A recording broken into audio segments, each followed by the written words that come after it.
Judd and Barbara, it is so nice to see you again. Welcome back to the city of Huntington Beach.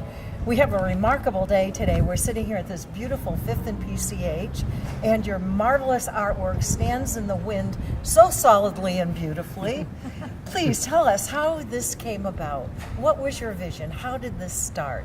The project's been up for over 10 years now, and the process that led to its being built was probably 5 years, so it goes back a little bit. And CIM was the original developers, and there was a requirement from the city that there be a public art plan, and they hired an art consultant, Mark Pally, who set up a competition and invited a number of artists, maybe 50 or more, to apply for the project. And in the end, Barbara and I won, and so we began to develop the plan.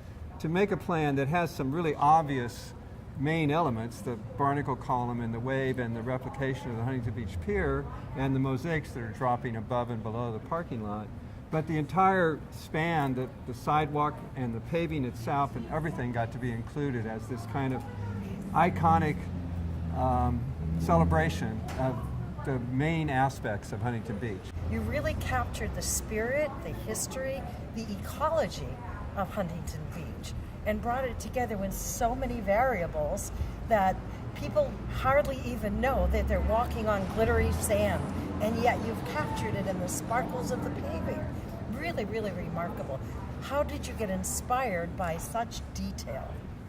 The idea of the pier being, a community reaching into a larger global community that is the seas that are all interconnected, and it's sort of being the human gesture toward this great, vast, impenetrable, unknown ocean. Yet it is this really strong community as embodied by, a metaphor is for the community are the barnacles, because they cling to the pier, the man-made element, the pier as depicted in the bridge behind us, and what they all have in common is that they are formed by tides and waves, and so in an odd way, the environment shapes the community as much as the community shapes the environment. Here we have the Shorebreak Hotel has this second floor terrace, so when you're standing up there, which is a public space, you can look out and see the Huntington Beach Pier, so you see immediately how, like, you might not notice that this is an exact one-to-one replication of the facade of the Huntington Beach Pier. Because the Huntington Beach Pier is built on a 24 feet on center. That's its plan. It turns out it's 28 feet from here to here, so this is 24 feet on center. So it's exactly the facade of the Huntington Beach Pier. That said, we could look down on the ground, and it turns out that the width of the Huntington Beach Pier, just by coincidence again, is exactly the width of Fifth Street. So we could put in one-to-one scale the plan view of where the pilings are, and that's what those medallions and discs that are sitting out in the paving are, the plan view pilings of the Huntington Beach Pier.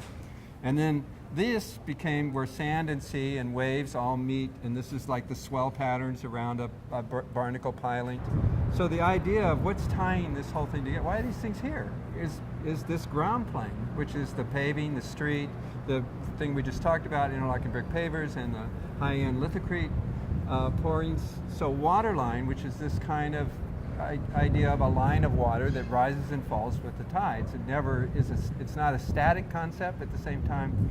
I mean, it's not a static thing, but at the same time, it's a specific concept, the level of the water at any one point. And so that managed to describe the whole thing in one word, hence the title Waterline. So I think it's really exciting for our local community to have a chance to come down here and see this wonderful installation through the eyes of a visitor, when they can become tourists in their own city through the adventure of public art. What a wonderful experience for all of us. Thank you so much.